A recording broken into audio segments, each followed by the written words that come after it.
नमस्कार फ्रेंड, मैं नितेश कुमार साहनी बायोलॉजी के क्लासेस में आपका स्वागत करता हूं। अभी तक हमने जो पिछली सीरीज थी हमने 5 लेक्चर की ली थी, तो कार्बोहाइड्रेट के बारे में हम लोग सीखे थे, हम लोग कुछ पढ़े थे। तो अब हम लोगों ने कार्बोहाइड्रेट चूंकि खत्म कर लिया है, तो उस पर अभी बस क्विज रहना बाकी है गया है। तो उसको बस जैसे हमें समय मिलता है तो आपका क्विज मैं उस पर करवाऊंगा। ठीक है, क्विज प्रैक्टिस करेंगे, क्योंकि बिना प्रैक्टिस, बिना क्विज के, बिना क्वेश्चन के आप लोग थ्योरी कितना भी पढ़ लें वो इफेक्टिव उतनी नहीं होती है। इफेक्टिव तभी होगी जब आप उस पर कम से कम 150 क्वेश्चन अच्छे से लगा ले, वो भी क्वेश्चन क्या है, अच्छे स्टैंडर्ड के लगाए। राइट, ठीक है। तो आप लोग, मैं ये कहूंगा कि कोई एक अच्छी सी बुक प्रीफर कर लीजिए। कोई बुक का तो नाम मैं नहीं आपको सजेस्ट कर सकता, लेकिन आप लोग ज़्यादा जानते होंगे, तो बुक आप लोग देख लीजिए अपने हिसाब से और उस बुक से क्वेश्चन अच्छे से अच्छे लगाइए। अगर आपको प्रॉब्लम होता है कुछ भी तो ठीक है, आप लोग कंसल्ट करिए कभी, या किसी बुक का रेफरेंस बताइए या क्वेश्चन मुझे भेजिएगा। मैं आपको बहुत जल्दी आपको एक व्हाट्सएप ग्रुप बना दूंगा और एक आपका टेलीग्राम पे चैनल ग्रुप बना दूंगा। तो उस पर आप लोग मुझसे डायरेक्टली जुड़ सकते हैं, क्वेश्चन आंसर कर सकते हैं और अच्छे से हम लोग इंटरेक्शन करेंगे। अभी तो जस्ट शुरुआत है, मैंने बेड़ा उठाया है कि जो भी अच्छे लोग, अच्छे स्टूडेंट्स हैं जिनको प्रॉपर तरीके से गाइडेंस नहीं मिल पाती, कोचिंग में क्लासेस नहीं मिल पाती, बहुत सारे इकोनॉमिकल मतलब डिवाइड क्लासेस से होते हैं, उनके आर्थिक स्थिति घर की नहीं अच्छी होती उनके पिता की, तो इसलिए वो अच्छी जगह पढ़ाई नहीं कर सकते, जबकि उनके अंदर टैलेंट बहुत होता है। मैं वही इसी क्रम में उन बच्चों के लिए, स्पेशली उन्हीं बच्चों के लिए, वैसे तो सभी बच्चों के लिए जो भी अपना करियर बनाना चाहे मेडिकल साइंसेस में, तो उन सभी के लिए मैं वैसे तो अवेलेबल हूँ, लेकिन खास करके उन बच्चों के लिए जो कि किसी अभाव के कारण ऐसे कोचिंग वगैरह की नहीं कर सकते हैं। ठीक है, तो आइए आज हम लोग एक नया टॉपिक शुरू करेंगे बायोमॉलिक्यूल्स में। उसका नाम होता है प्रोटीन एंड अमीनो एसिड्स। ठीक है, तो प्रोटीन होते क्या हैं और अमीनो एसिड्स क्या होते हैं। तो देखिए बेसिकली क्या, अमीनो एसिड के पहले हम जानिए, मैंने आपको मोनोमर और पॉलीमर बहुत अच्छे से बताया है कार्बोहाइड्रेट में, यहां भी बता देता हूं। जब किसी एक कॉम्प्लेक्स मॉलिक्यूल पॉलीमर्स को एंजाइमेटिकली तोड़ते हैं तो वो फर्दर उसके बाद एंजाइमेटिकली फाइनल टूटने के बाद उसमें कुछ ना तोड़ा जाए उसको, तो ऐसे जो यूनिट्स मिलती हैं, जो सबसे स्मॉलेस्ट यूनिट्स मिलती हैं, उन्हीं को हम क्या बोलते हैं, मोनोमर्स। और उन्हीं मोनोमर्स को अगर हम जोड़ दें और एक बड़ा मॉलिक्यूल बना दें तो उसको हम बोलते हैं पॉलीमर। जैसे आप लोग स्टार्च में मोनोमर क्या थे, ग्लूकोज। स्टार्च को कंप्लीटली डाइजेस्ट कर दिया एंजाइम से, तो उसके बाद जो मॉलिक्यूल्स मिले, ग्लूकोज मॉलिक्यूल्स मिले। ग्लूकोज में कौन से, डेक्स्ट्रोरोटेट, डी ग्लूकोज। ठीक है, तो उसके वो मोनोमर्स हो गए डी ग्लूकोज, और डी ग्लूकोज का पॉलीमर क्या होगा, आपका स्टार्च। उसी तरह क्या होता है प्रोटीन। प्रोटीन भी क्या है, कॉम्प्लेक्स ऑर्गेनिक केमिकल होता है, ऑर्गेनिक कंपाउंड होता है, ऑर्गेनिक पॉलीमर होता है, जिसके मोनोमर क्या होता है, यानी जो किसके द्वारा बना होता है, अमीनो एसिड। अमीनो एसिड में भी दो वर्ड आप लोग याद रखिएगा। एल मींस लिवो रोटेटरी, जो मैंने पिछले सीरीज में बताई थी कार्बोहाइड्रेट में, कि हमारे बॉडी में डी कार्बोहाइड्रेट पाया जाता है और एल अमीनो एसिड्स पाई जाती हैं। तो ये जो होते हैं आपके, तो हमेशा जो अमीनो एसिड प्रोटीन में हमारे बॉडी में पाए जाएंगे वो लिवो रोटेटरी यानी एल फॉर्म पाए जाएंगे। एल के बाद उसमें एक चीज और जोड़ते हैं, अल्फा अमीनो एसिड, यानी एल अल्फा अमीनो एसिड्स के पॉलीमर जो होते हैं वो क्या होते हैं, प्रोटीन्स होते हैं, जो किसके द्वारा बने होते हैं, अमीनो एसिड में आपस में पेप्टाइड बॉन्ड के द्वारा जुड़े रहते हैं। यानी एक अमीनो एसिड ये हुआ, एक अमीनो एसिड ये, जब ये दोनों जुड़ेंगे तो दोनों के बीच में जो बॉन्ड बनता है उसको बोलते हैं पेप्टाइड बॉन्ड। ठीक है, इसीलिए हम प्रोटीन को पॉलीपेप्टाइड भी बोलते हैं। क्यों, क्योंकि उसमें बहुत सारे पेप्टाइड बॉन्ड मिले रहते हैं या पड़े रहते हैं, जिसके कारण उसका दूसरा नाम क्या होता है, पॉलीपेप्टाइड बॉन्ड। ये बेसिकली क्या होते हैं, हमारे बॉडी बिल्डिंग मटेरियल होते हैं, यानी हमारी बॉडी जो स्ट्रक्चर होता है मेनली किससे बनी होती है, प्रोटीन से बनी होती है, इसीलिए प्रोटीन को हम बोलते हैं बॉडी बिल्डिंग मटेरियल। राइट, तो आइए थोड़ा प्रोटीन के बारे में कुछ हिस्ट्री जान लिया जाए। हिस्ट्री जानने के बाद डायरेक्ट हम शुरू करेंगे अमीनो एसिड। अमीनो एसिड के बाद प्रोटीन में क्या पढ़ना होता है, हमें प्रोटीन के स्ट्रक्चर पढ़ने होते हैं, जिसमें primary structure, secondary structure, tertiary structure और क्वार्टरनरी स्ट्रक्चर कुछ हद तक होती है। फिर उसके बाद प्रोटीन की कुछ प्रॉपर्टी पढ़नी रहती है। फिर उसके बाद प्रोटीन के टेस्ट कैसे होते हैं, ठीक है, अमीनो एसिड के टेस्ट कैसे होते हैं। फिर उसके बाद वेरियस कंपाउंड में इनकी क्या परसेंटेज होती है। तो परसेंटेज तो खैर हम जब पढ़ेंगे आपकी सेल मेम्ब्रेन, सेल वॉल, ये सारी चीजें पढ़ेंगे तो उस समय सारी चीजें डिस्कस की जाएंगी परसेंटेज। लेकिन मेन आपको यहाँ क्या पढ़ना होता है, प्रोटीन होता क्या है, उसकी टेस्टिंग कैसे होती है, अमीनो एसिड क्या होते हैं, उनकी टेस्टिंग क्या होती है, फिर प्रोटीन के स्ट्रक्चर क्या क्या होते हैं। ठीक है, उसके प्रोटीन अगर अच्छे से स्ट्रक्चर नहीं बना तो उससे क्या डिफेक्ट बॉडी में होती है, ये सारी चीजें हम लोग पढ़ेंगे। तो आइए शुरू करते हैं यहां से। देखिए क्या होता है protein. Protein are these are building blocks of body which are polymer of L alpha amino acid, इसको बहुत ध्यान से याद रखिएगा, लिपोप्रोटीन और alpha amino acid. Alpha amino acid क्या होते हैं वो आपको मैं अभी नेक्स्ट में बताऊंगा, ठीक है। Amino acid join together by peptide bond, याद रखिएगा, इसमें हर क्वेश्चन आता है। प्रोटीन तो पहले बॉडी बिल्डिंग ब्लॉक्स होते हैं, फिर दूसरा क्या होता है, ये पॉलीमर होते हैं, ठीक है। पॉलीमर में भी हेट्रो होते हैं कि होमो, तो जनरली प्रोटीन क्या होता है, हेट्रोपॉलीमर। क्यों? क्योंकि इसमें अमीनो एसिड हमारे बॉडी में आपको मालूम है 20 अमीनो एसिड पाए जाते हैं। नहीं मालूम है आपको तो कोई प्रॉब्लम की बात नहीं है, मैं आगे आपको बताऊंगा कि और अपने बॉडी के अंदर कितने अमीनो एसिड पाए जाते हैं, सबके बारे में नॉलेज दूंगा, ठीक है। तो ये पॉलीमर होते हैं जनरली, ये हेट्रोपॉलीमर होते हैं, होमोपॉलीमर के बहुत कम एग्जांपल आपको मिलेंगे, ठीक है। फिर ये किसके बने होते हैं, अल्फा अमीनो एसिड, यानी ये जो पॉलीमर है इसके मोनोमर क्या हो गए, इसके मोनोमर हो गए एल अल्फा अमीनो एसिड्स, ठीक है। ये अल्फा अमीनो एसिड्स किसके द्वारा जुड़े रहते हैं, कौन से बॉन्ड के द्वारा जुड़े रहते हैं, तो पेप्टाइड बॉन्ड्स के द्वारा जुड़े रहते हैं, ठीक है। ठीक है, हिस्ट्री में देखते हैं। पहले क्या होता था, जब हमारा जो लेटेस्ट हमने कार्बोहाइड्रेट पढ़ाया था तो सारी डिस्कवरी किस पे चल रही थी, कार्बोहाइड्रेट पे चल रही थी। सारे साइंटिस्ट जो भी उस कंटेम्प्रेरी थे उनका सारा ध्यान किधर था, कार्बोहाइड्रेट की तरफ। तो सारी रिसर्च वगैरह जो भी करते तो कार्बोहाइड्रेट को ध्यान में रख के करते थे। वो उनका ये मानना था कि सभी ह्यूमन बॉडी या सभी इसी से मिलकर बने हुए। लेकिन और कुछ साइंटिस्ट थे जो उनको और कुछ केमिकल मिले, उन्होंने देखा कि कार्बोहाइड्रेट को गर्म कर रहे हैं या हीटिंग कर रहे हैं तो उसका बिहेवियर कुछ है, कुछ और केमिकल्स है उनको हीटिंग कर रहे हैं तो कोआगुलेट हो जा रहे हैं, मतलब जम जा रहे हैं।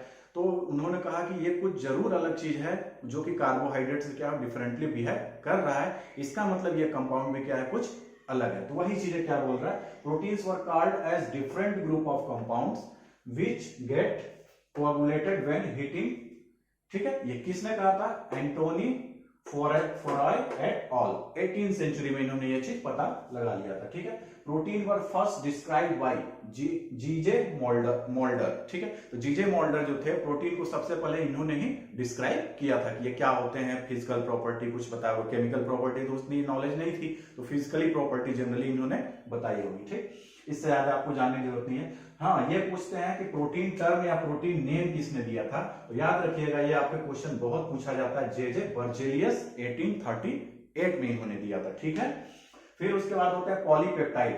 पॉलीपेप्टाइड मींस कि इसमें बहुत सारे पेप्टाइड बॉन्ड पाए जाते हैं और किसके द्वारा बने होते हैं, ये अमीनो एसिड के द्वारा बनाते हैं। इसी नेचर को क्या बोलते हैं, पॉलीपेप्टाइड। तो polypeptide nature of protein was proved by F Hofmeister and Emil Fischer, Emil Fischer 1902। तो अगर क्वेश्चन आपसे कभी पूछता है कि प्रोटीन का पॉलीपेप्टाइड नेचर यानी कि ये पॉलीमर होते हैं, अमीनो एसिड के बने होते हैं, किसने बताया था, तो किसने बताया था, हॉफमिस्टर और फिशर ने 1902 में बताया था, राइट। उसके बाद होता है सेकेंडरी स्ट्रक्चर। प्रोटीन के मैंने आपको बताया था अभी इंट्रोडक्शन में कि प्रोटीन में कई स्ट्रक्चर पाए जाते हैं, प्राइमरी, सेकेंडरी, टर्शियरी, क्वाटरनरी, ठीक है। क्वाटरनरी स्ट्रक्चर वो होते हैं जिसमें बहुत सारे सिंगल प्रोटीन मिलके कॉम्प्लेक्स स्ट्रक्चर बना है। मतलब एक सिंगल प्रोटीन होता है, उसका प्राइमरी, सेकेंडरी, टर्शियरी 3 स्ट्रक्चर होते हैं। लेकिन इसी तरह दूसरा प्रोटीन होगा, उसके प्राइमरी, सेकेंडरी, टर्शियरी स्ट्रक्चर। लेकिन जो दोनों प्रोटीन, ये प्रोटीन अलग हो गई प्राइमरी, सेकेंडरी, टर्शियरी स्ट्रक्चर के साथ, ये अलग हो गई प्राइमरी, सेकेंडरी, टर्शियरी स्ट्रक्चर। जब दोनों प्रोटीन को मिक्स कर देंगे तो आपस में एक जो कॉम्प्लेक्स प्रोटीन बनेगा, उसी को हम क्या बोलते हैं, क्वाटरनरी स्ट्रक्चर ऑफ प्रोटीन, ठीक है। तो आगे आएगा, उसको देखते हैं। तो ये होता है सेकेंडरी स्ट्रक्चर। तो सेकेंडरी स्ट्रक्चर जो प्रोटीन की होती है, जिसको हम क्या बोलते हैं, हेलिकल स्ट्रक्चर। ये एग्जाम में आप लोगों को बहुत पूछा जाता है और पूछा भी गया है, ठीक है। तो याद रखिएगा, सेकेंडरी स्ट्रक्चर जो प्रोटीन होती है उसी को क्या बोलते हैं, हेलिकल स्ट्रक्चर बोलते हैं। और जो हेलिकल स्ट्रक्चर ऑफ प्रोटीन होता है, किसके द्वारा बना होता है, हाइड्रोजन बॉन्ड के द्वारा। तो याद रखिएगा 3 क्वेश्चन यहां बन गए। सेकेंडरी स्ट्रक्चर ऑफ प्रोटीन किसके द्वारा, हाइड्रोजन बॉन्ड के द्वारा। हेलिकल स्ट्रक्चर प्रोटीन का किसके द्वारा, हाइड्रोजन बॉन्ड के द्वारा। सेकेंडरी स्ट्रक्चर को क्या बोलते हैं, हेलिकल स्ट्रक्चर बोलते हैं, किसके द्वारा, हाइड्रोजन बॉन्ड के द्वारा, ठीक है। ये इज द पुट फोर्थ, मतलब ये बताया था कि इन्होंने बताया था कि हाइड्रोजन बॉन्ड के द्वारा इनका सेकेंडरी स्ट्रक्चर या हेलिकल स्ट्रक्चर होता है। तो उन सर का नाम था या साइंटिस्ट का नाम था विलियम एस्बर्ग, ठीक है ना, एस्ब्यूरी, विलियम एस्ब्यूरी 1933 में, ठीक है। इसको याद रखेंगे, आप लोग इसको भूलेंगे नहीं। फिर है protein folding occur due to hydrophobic bonds. ये अभी मैं बताऊंगा हाइड्रोफोबिक बॉन्ड्स क्या होते हैं, ठीक है। तो याद रखिएगा, बस इतना अभी याद रखिए फिलहाल के लिए। Protein folding occurs due to hydrophobic bond. This idea was given by Carl Linderstrom Lang, ठीक है। यह क्वेश्चन भी आपसे पूछा जा सकता है, अभी तक तो नहीं पूछा गया है। आपसे बर्जीलियस वाला क्वेश्चन पूछा गया है, और आपका हेलिकल स्ट्रक्चर वाला पूछा गया है, और ये जो पूरी डेफिनेशन है ये बहुत बार पूछी गई है। ठीक है, तो इसको बहुत ध्यान से रखिएगा क्या होता है। फिर अभी मैं बताऊंगा आपको हाइड्रोफोबिक बॉन्ड्स क्या होते हैं, जब हम प्रोटीन का सेकेंडरी नहीं टर्टियरी स्ट्रक्चर पढ़ेंगे तब बताएंगे। ठीक है, वे आते हैं नेक्स्ट स्लाइड पे।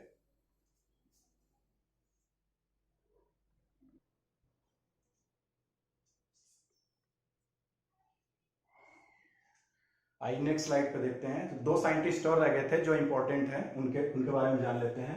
तो first protein to be sequenced, ये याद रखिएगा, ये क्वेश्चन बहुत ज्यादा पूछा जाता है किसी भी एग्जाम में, कोई भी मेडिकल का एग्जाम हो या और आपका जैसे जनरल एग्जाम भी होता, तो ये क्वेश्चन बहुत पूछा जाता है। First protein to be sequenced was insulin.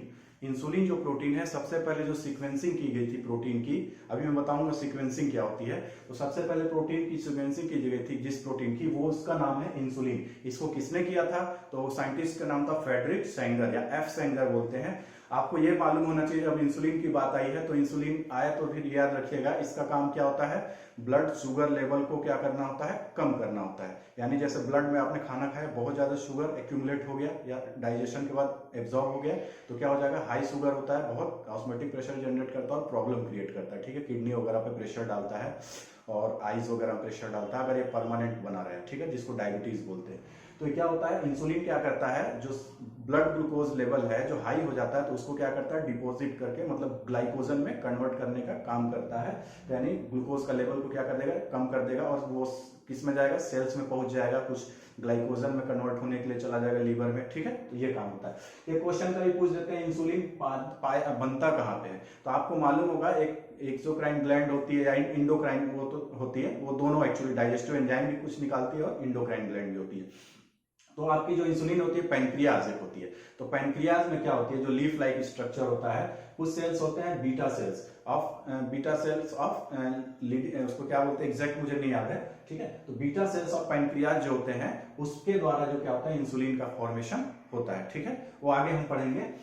तो ये हो गया क्वेश्चन। फ्रेडरिक सेंगर ने इसके लिए, इनको क्या मिला था, नोबेल प्राइज मिला था। ठीक है, कब नोबेल प्राइज मिला था, 1958 में। तो याद रखिएगा, क्वेश्चन पूछा जाता है कि फ्रेडरिक सेंगर को नोबेल प्राइज 1958 में मिला, किस कारण से मिला। तो उन्होंने, याद रखिएगा, इंसुलिन का क्या किया था, इन्होंने सीक्वेंसिंग की थी। मतलब सीक्वेंसिंग का मतलब ये होता है कि जो इंसुलिन मान लीजिए इतना लंबा है, इसमें मान लीजिए कितने अमीनो एसिड है, मान लीजिए 100 अमीनो एसिड है, तो कौन सा अमीनो एसिड किस सीक्वेंस पे जुड़ा है, यानी किस अमीनो एसिड का क्या सीक्वेंस है उस प्रोटीन में। प्रोटीन को सीक्वेंस से किधर से काउंट करते हैं, इधर से करेंगे या इधर से, तो वो सारी चीजें जो इन्होंने पता लगाई थी उसी को क्या बोलते हैं, प्रोटीन सीक्वेंसिंग। ये कब किया था इन्होंने, 1949 में किया था।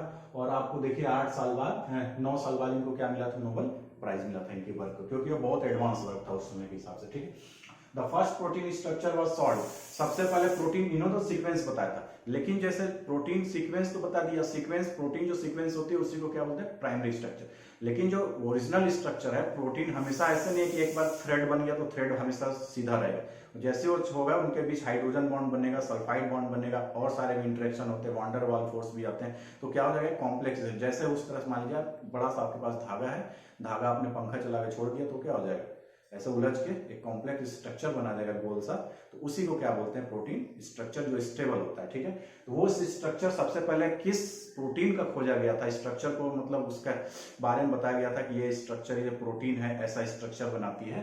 तो कौन कौन सी दो प्रोटीन थी आपकी, हीमोग्लोबिन, जिसको इन्होंने सॉल्व किया था मैक्स पेरूज ने, और फिर दूसरा क्या थी, मायोग्लोबिन। मायोग्लोबिन मालूम है, मसल की प्रोटीन होती है। ठीक है, ये किसके द्वारा, सर जॉन सी कैंड्यू। ठीक है, फिर उसके बाद है अमीनो एसिड। अब आते हैं मेन टॉपिक पे, अमीनो एसिड होते क्या हैं। तो amino acid are organic chemical compound या organic compound which have amino and carboxylic group within the same molecule.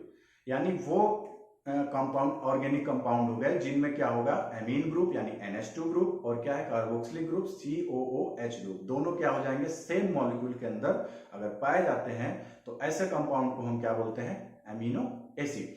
तो इस तरह से अगर अमीनो एसिड पाए जाएंगे तो इनमें भी बहुत सारे आ जाएंगे। ठीक है, वो मैं आपको बताता हूं कि बॉडी में अल्फा अमीनो एसिड पाए जाते हैं, वो क्या होते हैं, बीटा क्या होते हैं, गामा क्या होते हैं। ठीक है, आते हैं नेक्स्ट स्लाइड पे।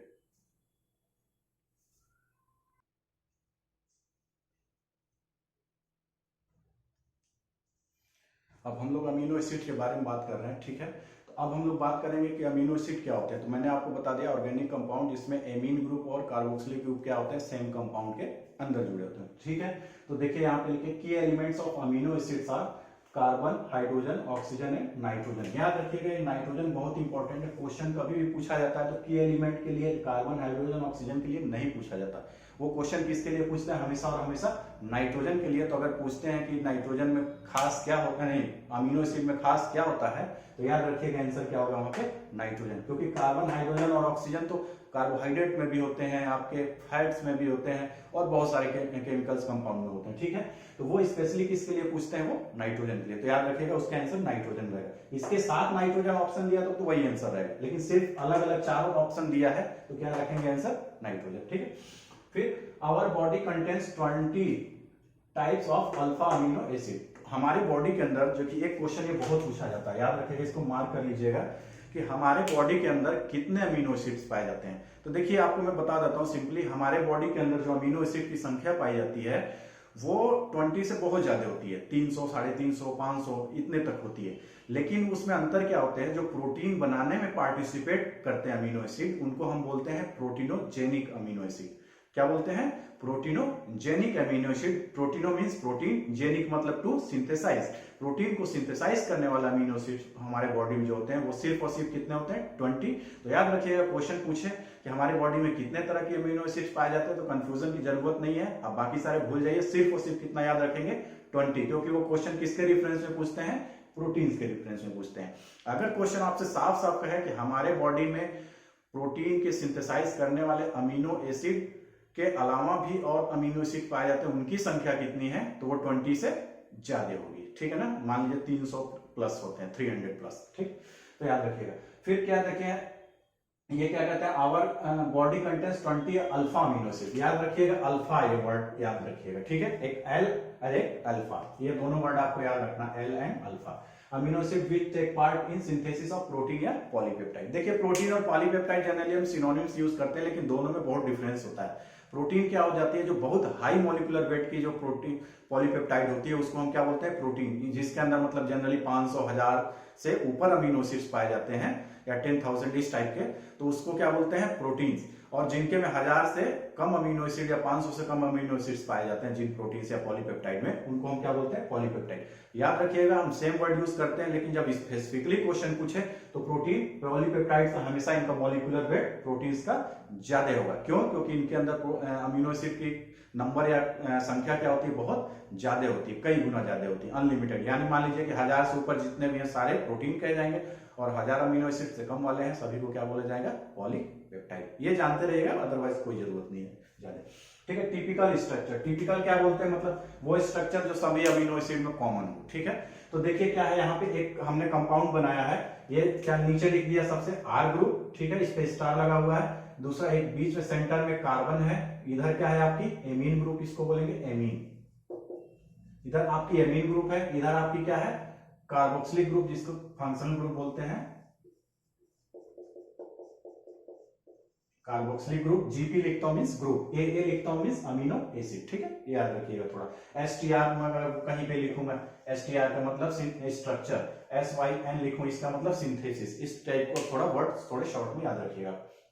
तो देखिए क्या है, सेम कार्बन है सेंटर में, उससे चारों चीजें डिफरेंट जुड़े हुए हैं। ठीक है, एक कार्बोक्सिलिक ग्रुप, एक अमीन। तो मैंने क्या बोला था, ये एक ऑर्गेनिक कंपाउंड होते हैं। ऑर्गेनिक कंपाउंड वो होते हैं जिनके जो किससे बने होते हैं, कार्बन और हाइड्रोजन। मेनली ये दोनों चीज पाए ही जाने चाहिए, उसमें ऑक्सीजन पाया जाए या ना पाया जाए, लेकिन जिसमें कार्बन और हाइड्रोजन पाया जाए उसको हम क्या बोलेंगे, ऑर्गेनिक कंपाउंड। ठीक है, तो ये देखिए ऑर्गेनिक कंपाउंड हो गया। फिर क्या बोला, जिसके अंदर क्या होते हैं, कार्बोक्सिलिक ग्रुप प्लस क्या होते हैं, एमिनो ग्रुप। सेम कंपाउंड, पूरा कंपाउंड क्या है, सिंगल कंपाउंड है, उसके अंदर कार्बोक्सिलिक ग्रुप भी पाया जा रहा है, एमिनो एसिड भी पाया जा रहा है, और वो क्या है, ऑर्गेनिक कंपाउंड भी होता है। ठीक है, और ये किस में टेक पार्ट करते हैं, प्रोटीन सिंथेसिस। यानी एक इसी तरह दूसरा अमीनो एसिड होगा, उसमें आर की वैल्यू अलग होगी, उस तीसरा अमीनो एसिड होगा, तीनों आपस में मिलकर क्या बनाएंगे, या सभी आपस में मिलकर क्या बनेंगे, प्रोटीन या पॉलीपेप्टाइड। उनके बीच जो बॉन्ड बनेगा एक अमीनो एसिड से दूसरे अमीनो एसिड के बीच, बॉन्ड का नाम क्या होता है आपका, पेप्टाइड बॉन्ड। ठीक है, ये याद रखिएगा। तो आपने देख लिया अमीनो ग्रुप। तो देखिए अमीनो वर्ड कहां से आया, अमीनो एसिड। तो देखिए यहां से वर्ड निकल के आया अमीनो एमीन से वर्ड क्या निकल के आया, अमीनो, और यहां से निकल के आया एसिड, क्योंकि क्या होता है, कार्बोक्सिलिक एसिड होता है, तो ये अमीनो एसिड हो गया। ठीक है, ऐसा कंपाउंड जिसमें अमीन ग्रुप और कार्बोक्सिलिक ग्रुप दोनों पाए जाए उसको अमीनो एसिड बोलेंगे। ठीक, अब हम बात करते हैं लिवोरोटेटरी। तो देखिए आप लोगों ने ऑर्गेनिक केमिस्ट्री में पढ़ा होगा कि ऐसा कार्बन जो क्या हो, एसिमेट्रिकल हो। एसिमेट्रिकल का मतलब क्या हो, जिसको हम दो पार्ट में या दो से ज्यादा बराबर पार्टों में क्या कर सकते हैं, नहीं बांट सकते, उसको हम क्या बोलते हैं, एसिमेट्रिकल। एसिमेट्रिकल जैसे सेंस मान लीजिए ये सब मिटा दिया, बोर्ड को हमने क्या किया, 20 से ऐसे कट कर दिया, तो आधा इधर पार्ट जो बनेगा वो आधा, दोनों क्या रहेंगे, बराबर रहेंगे, तो ये क्या हो गया, बोर्ड में क्या हो गई, सिमेट्री आ गई। ठीक है, फिर उसके बाद जैसे आपने क्या किया, मान लीजिए आपने ये स्ट्रक्चर ये बनाया स्क्वायर, इसको आपने काटा इधर से तो भी कट गया, आधा आधा पार्ट में सिमेट्री हो गई। आपने इधर से काटा तो भी हाफ हाफ पार्ट में हो गई, सिमेट्री हो गई। आपने बॉडी को ले लीजिए, बॉडी को 20 से काटा तो इधर का पार्ट और इधर पार्ट, मतलब बाहरी इंटरनल की बात नहीं कर रहा हूं, एक्सटर्नल देखेंगे तो क्या होगी, सिमेट्री है। इधर एक हाथ, इधर एक हाथ, इधर वन पैर, इधर पैर, फिर इधर वन आई चली जाएगी, इधर वाइड नोज हाफ में, तो उसको बोलेंगे सिमेट्रिकल। लेकिन अगर कुछ ऐसा चीज हो जिसको हम किसी भी एंगल से काटें, वो दो बराबर भागों में, दो सेम जैसे दिखने वाले भागों में न कटे, तो ऐसे को हम क्या बोलते हैं, एसिमेट्रिकल। यहां देख लीजिए, अगर हम यहां से काट देते हैं तो इधर एमीन ग्रुप आ जा रहा है, इधर क्या आ जा रहा है, हाइड्रोजन ग्रुप। ऊपर अगर इधर से काटते हैं तो इधर कार्बोक्सिलिक ग्रुप आ जा रहा है, इधर क्या आ रहा है, आर ग्रुप आ रहा है। ठीक है, तो किसी भी एंगल से आप काटिए, दो बराबर भागों में ये नहीं बटेगा, इसको क्या बोलेंगे, एसिमेट्रिकल। और ऑर्गेनिक की भाषा में ये कहता है जिस कार्बन से चारों के चारों, ये तो उसका जनरल भाषा में हो गया एसिमेट्रिक, इसमें ऑर्गेनिक केमिस्ट्री की भाषा में क्या बोलेंगे, एसिमेट्रिक कार्बन उस कार्बन को बोलेंगे जिसपे जुड़ने वाले, क्योंकि कार्बन जो होता है मैक्सिमम कितने बॉन्ड बना सकता है, 4, तो जिसके चारों बॉन्ड चार अलग अलग कंपाउंड या केमिकल से जुड़े हों, तो ऐसे कार्बन को हम क्या बोलेंगे, एसिमेट्रिक कार्बन। यहां देखते हैं, यह ग्रुप कौन सा जुड़ा है, कार्बोक्सिलिक ग्रुप, ये ग्रुप जुड़ा है हाइड्रोजन हो गया, ये जुड़ा है एमीन हो गया, और ये जुड़ा है आर ग्रुप हो गया।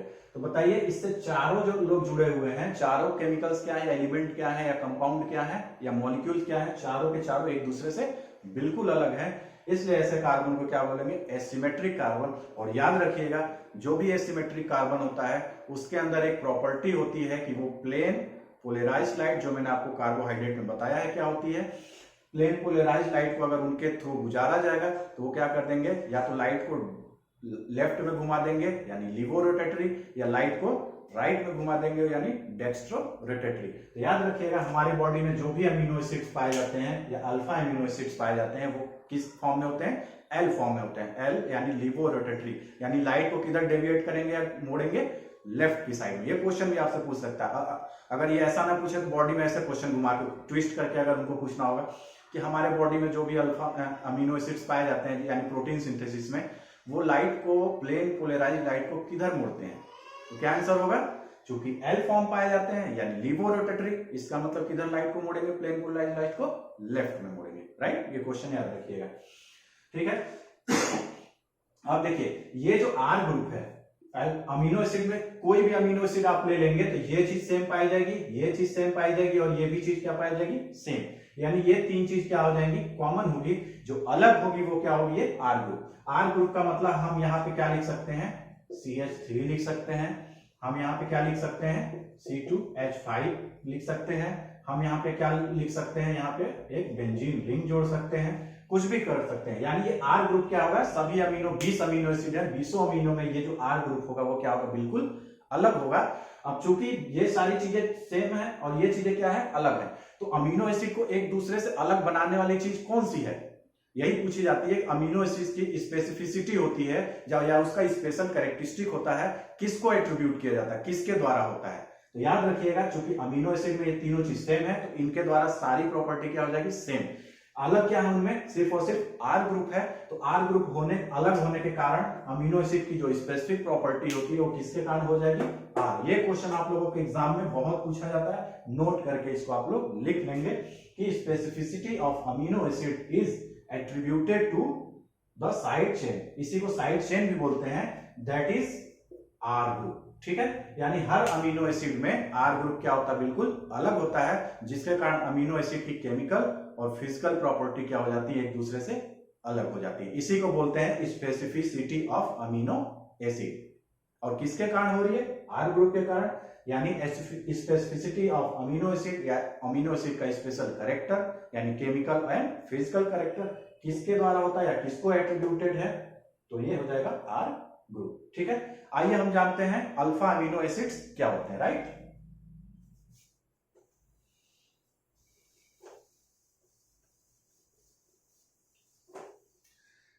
देखिए मान लीजिए आपके पास ये एक इस तरह से एक स्ट्रक्चर है। ठीक है, ये स्ट्रक्चर है, तो देखिए इस पे अगर जैसे कई फंक्शनल ग्रुप हो, ठीक है, इधर मान लीजिए एमीन लिख दिया, इधर मान लीजिए आपका रख दीजिए हाइड्रोक्सिल ग्रुप। ठीक है, ये स्ट्रक्चर हो गया जिसमें कितने कार्बन, 1 2 3 4 5 5 कार्बन है। ठीक, तो देखिए आप लोग केमिस्ट्री में आईयूपीएसी पढ़े होंगे, तो आईयूपीएसी में बताते होंगे कि नोमेनक्लेचर कैसे होता है या नंबरिंग कैसे होती है। तो नोमेनक्लेचर में आईयूपीएसी में एक तो SO3 या SO ऐसा करके HSO3, ठीक है, ये ग्रुप होता है सबसे मतलब ऊपर पे आता है, फिर उसके बाद और सारे आते हैं, फिर आता है COOH, ठीक है, फिर इसके बाद आपका एल्डिहाइड CHO ग्रुप आता है, फिर इसके बाद एल्कोहल ग्रुप आता है। ये यानी जो जितने प्रायोरिटी पे पड़ेगा हम चेन की नंबरिंग कहां से करेंगे, वहीं से करेंगे। तो यहाँ पे ये ग्रुप कहीं है, इसमें नहीं है। सेकेंड नंबर पे कौन आ जा रहा है, कार्बोक्सिलिक ग्रुप, यानी जहां भी कार्बोक्सिलिक ग्रुप होगा हम नंबरिंग क्या करेंगे, वहीं से करेंगे। ऐसे सिर्फ एक ही रूल नहीं होता, बहुत सारे रूल होता है, वो आप लोग आईयूपीएसी पढ़ेंगे, क्योंकि मैं यहाँ पे आईयूपीएसी आप लोग को नहीं पढ़ाने जा रहा हूँ, सिर्फ आपको बताना है मेरे को क्या alpha amino acid, beta amino acid, gamma amino acid, delta, epsilon, various type के अमीनो एसिड क्या होते हैं। मेनली आपको किसके बारे में जानना है, अल्फा अमीनो एसिड के बारे में। ठीक है, तो याद रखिएगा चूंकि कार्बोक्सिलिक ग्रुप की वो उससे क्या है ज्यादा, इसका रैंकिंग किससे ज्यादा है, CHO ग्रुप और हाइड्रोक्सिल ग्रुप, और किससे ज्यादा रहेगा, एमिनो ग्रुप से भी। सभी ग्रुप से क्या है, कार्बोक्सिलिक ग्रुप की रैंकिंग ज्यादा है, तो इसलिए नंबरिंग कहां से करेंगे, यहीं से 1 2 3 4 और ये 5। ठीक है, अगर देखिए जिस कार्बन से फंक्शनल ग्रुप जोड़ा है, जिसको 1 नंबर जिसको काउंटिंग में शुरू करते हैं, उसी को हम क्या बोलते हैं, फंक्शनल ग्रुप। तो ये क्या हो जाएगा, फंक्शनल ग्रुप, फंक्शनल ग्रुप। ठीक है, केमिस्ट्री की भाषा, आईयूपीएसी की भाषा में इसको क्या बोलते हैं, फंक्शनल ग्रुप। तो याद रखिएगा जिस भी कार्बन से फंक्शनल ग्रुप जुड़ा हो, क्या बोला मैंने, जिस भी कार्बन से फंक्शनल ग्रुप जुड़ा हो उस कार्बन को हम क्या बोलते हैं, अल्फा कार्बन। फंक्शनल ग्रुप कौन सा है आपका, COOH, ये किससे जुड़ा हुआ है, इस कार्बन से, इस कार्बन को हम क्या बोलेंगे, अल्फा। इसके बाद सेकेंड हो जाएगा, उसको क्या बोलेंगे, बीटा। फिर थर्ड हो जाएगा कार्बन, उसको क्या बोलेंगे, गामा। फिर उसके बाद डेल्टा, फिर उसके बाद एप्सिलॉन एंड सो ऑन। ठीक है, तो याद रखिएगा जो अल्फा कार्बन से, ठीक है, अल्फा कार्बन से अगर एमीन और क्या जुड़ा हो, एसिड जुड़ा हो, तो ऐसे अमीनो एसिड को क्या बोलेंगे, अल्फा एमिनो एसिड। मतलब क्या हुआ, ये कार्बन क्या हो गया आपका अल्फा, हम यहां पे लिख रहे हैं, ये कार्बन क्या हो गया आपका अल्फा। राइट, लिख लिया। अब क्या है, बोला अल्फा अमीनो एसिड, तो अमीनो का मतलब क्या हुआ, अल्फा से ही क्या जुड़ा हो आपका, एमिनो जुड़ा हुआ हो, NH2 ग्रुप, तो ये अल्फा एमिनो हो गया। और फिर अल्फा एसिड भी तो है, क्यों, क्योंकि बोल रहे alpha amino acid, alpha acid बोलना उचित नहीं लगता, इसलिए हम बोलते हैं अल्फा अमीनो एसिड। तो अल्फा से एमीन भी जुड़ेगा और अल्फा से ही क्या जुड़ेगा आपका, एसिड भी जुड़ेगा। ठीक है, तो देखिए अल्फा कार्बन हो गया, एमिनो भी हो गया, कार्बोक्सिलिक, यानी ऐसा अमीनो एसिड जो कि क्या हो, अल्फा कार्बन से एसिड ग्रुप और क्या जुड़ा हो, एमीन ग्रुप जुड़ा हो, उसको बोलेंगे अल्फा एमिनो एसिड। अब आप लोग स्ट्रक्चर जो मैं बनाया था उसको आप लोग याद करिए। ठीक है, मैं तो यहाँ पे नहीं लिख सकता उसको दोबारा, तो आप लोग इसको ध्यान दीजिए। मैंने क्या स्ट्रक्चर बताया था, कार्बोक्सिलिक ग्रुप क्या जोड़ा था, कहां पे मैंने, यहां जोड़ा होगा, राइट, यही जोड़ा था। इधर क्या था, एमीन था, इधर क्या था, हाइड्रोजन, और इधर क्या था आपका, इधर पे आर ग्रुप था। ठीक है, ये आपका एसिमेट्रिक कार्बन है, जो कि क्या है, यहां से नंबरिंग करेंगे तो 1 ये हो जाएगा, ये 2। फंक्शनल ग्रुप किससे जुड़ा है, इस कार्बन से, इसलिए इस कार्बन को क्या बोलेंगे, अल्फा। अब देखिए ये पूरा अमीनो एसिड है, क्योंकि सेम कंपाउंड में अमीनो ग्रुप भी है और एसिड ग्रुप भी है, और वो दोनों किससे जुड़े हुए हैं, ये अल्फा वाले कार्बन से जुड़े हुए हैं, इसलिए ऐसा अमीनो एसिड को क्या बोलते हैं हम, अल्फा अमीनो एसिड। आप तो क्लियर हो गया, सब चीज समझ गए होंगे, आई थिंक डाउट नहीं रह जाएगा, लेकिन फिर भी अगर डाउट होगा तो आप कमेंट करके पूछेंगे।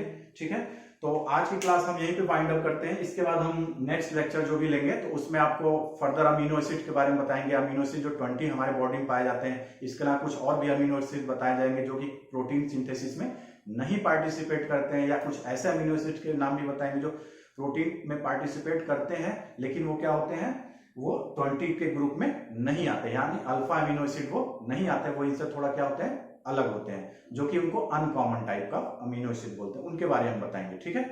तब तक आप लोग हमारे चैनल को देखते रहिए, लाइक करते रहिए, सब्सक्राइब करते रहिए और अपने फ्रेंड्स में इसको डिस्ट्रीब्यूट करें। मैंने आपको बताया कि मेरा पर्पस क्या है इस चैनल को चलाने का, कि जो भी डिवाइड क्लास है, जो कि ग्रुप लड़कों का है, जो कि मतलब इकोनॉमिकली या जैसे भी किसी भी मजबूरी के कारण कोचिंग क्लासेस नहीं अफोर्ड कर सकते हैं, ठीक है, तो उनको किसी तरह से ये मटेरियल दिलाई जाए और वो अपना क्या है, कामयाब हो, ठीक है। तो ऐसे के लिए आप लोग इसको प्रॉपर क्या करते रहिए, सब्सक्राइब करके शेयर करते रहिए और उन लड़कों को भी बताइए कि हाँ इस टाइप की क्लासेस हैं, आप इसको ज्वाइन कर सकते हैं, ठीक है। हम क्विज भी आप लोगों को चलाएंगे, एक सीरीज चलाएंगे, जैसे चैप्टर खत्म होगा उसमें क्या करेंगे, आपको क्विज सीरीज चलाएंगे, आप ताकि आप क्वेश्चन भी कैसे आते हैं मेडिकल में उसको आप लोग ध्यान रखें और कर सकें, ठीक है। चलिए, बहुत बहुत धन्यवाद, नमस्कार, धन्यवाद, बाय।